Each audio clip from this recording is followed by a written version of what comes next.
This is R&B Now. I am Nadeska here with Queen Naija. Her debut album, Missunderstood, is streaming right now on Apple Music. I know you've been through a lot in the past few years, professionally, personally speaking. So how does it feel now to reach this new milestone in your career? It feels amazing. Like I said, I've been waiting to release this album for 2 years. Well, actually not two. It's just been 2 years since I've been out. And yeah, I wanted this to be released last year, actually in 2019, last fall, last October, but it turned out to be this year. I'm really happy about it, and it's a classic album, and I'm just happy, man. I'm glad to hear that. I can't imagine what it was like having to wait a full 12 months to drop the project. And you have definitely dealt with a lot of criticism in the past. And of course, in life, there's constructive criticism, and sometimes there's criticism that's just unnecessarily harsh and cruel. And you really walk right into that on the intro of the album. At this point, is it even difficult for you playing back those criticisms, or have you just put it behind you since you're starting this new chapter of your career? It's absolutely not difficult since I put it on the album. I wanted to put on an album. It's kind of like motivation for me. You know what I'm saying? It's like, okay, this is what y'all been saying up until this point. Y'all was talking all this stuff. Y'all was like, where the album at? And like, I fell off. I'm a one-hit wonder. But now here's this body of work right after this for you to listen to, for me to show you that like I've actually been working this whole time. You know, just trying to give you guys a good project. So it's just really like, I don't know, it's motivation. I feel like it's a little juicy too, because people like drama, obviously.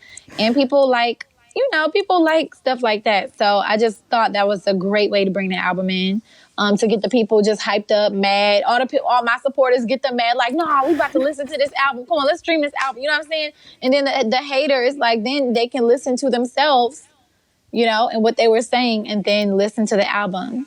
That's pretty funny, but it's amazing that for you, it's just motivation. I don't think a lot of people can handle that. Even artists who are 10, 20 years into their career. I know sometimes the strategy is to just block that stuff out entirely. So I think it's dope that you can really face it head on. And one of the things people had issues with was that you started as a social media star. But I actually think that direct interaction that you've built and that relationship with your fans actually probably helps prepare you for some of the things you're going to deal with as a musician. So what has that transition been like for you? Man, well, first of all, YouTube has changed everything, changed my whole life for me. It's very smart what I did. Like, it's very smart. I built up the fan base. That's the best way to do it, truthfully, because now I'm about to release the album. Now the album's released. And, I already got people that was already waiting for it. And so the transition, though, it's a little tough, because then you got the people that still want to put me in this YouTube box and, not an artist. Or, I don't even care if people say a YouTube artist, but to just call me a YouTuber that sings or trying to do music, I feel like that's like a little bit disrespectful, because like, this is what I wanted to do. This is what my purpose was, is to make music, good music.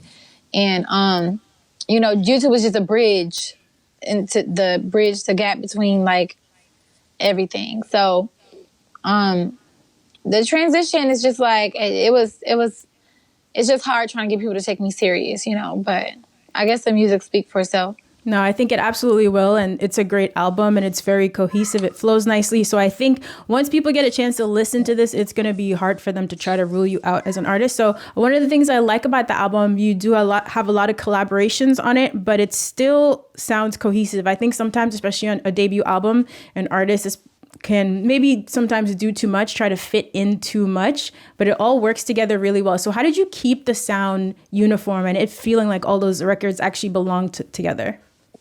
Man, I don't know how I did it. It's funny that you say, like, sometimes debut albums, like, people just do too much with the artist because they just trying to get people, and I'm not going to lie to you. That's something that at first I was trying to do. I'm like, oh, I want this person, I want that person, like, it's going to help, And then I just thought about it, and I was like, you know what? This is where I make my mark. This is where I want people to, I don't want the artist, the features to stand out. I want my music to stand out with some good features, So I guess the people I chose, I guess I just, like, I was already cool with them, for one. And so it was easy. And two, except for a couple of them, like, it was kind of like I'll tell you about that later. But I guess I just picked the people based off the song, the sound. Like, oh, this person would sound good. I thought Russ was perfect for Without You because of the beat. And I thought Mulatto was perfect for Bitter because, like, for one, like, she can talk her shit, and then, like, she's on the rise right now. She hot. So, it was also, like, very smart to do. And I just think it's cute because we're kind of like, we're like peers, Lucky Day, I've always been a fan of his music since I seen him at the BET Awards. I was like, yeah, he's dope. Like, let me, so I called him. I thought he was actually, me and him had a song way before Dream. And Really? this was our second song. Yeah, this was our second song around where we actually worked in person. And we was like, yeah, this is magical.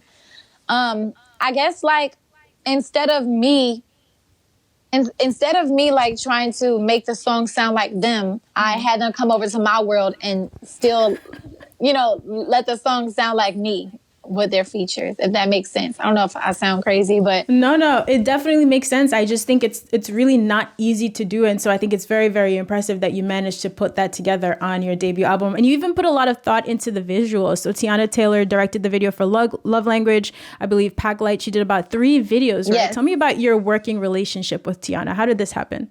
Her song with Kehlani was coming out, and she had to do a music video to it. She wanted some R&B girls in the video. So she hit me up through the DM.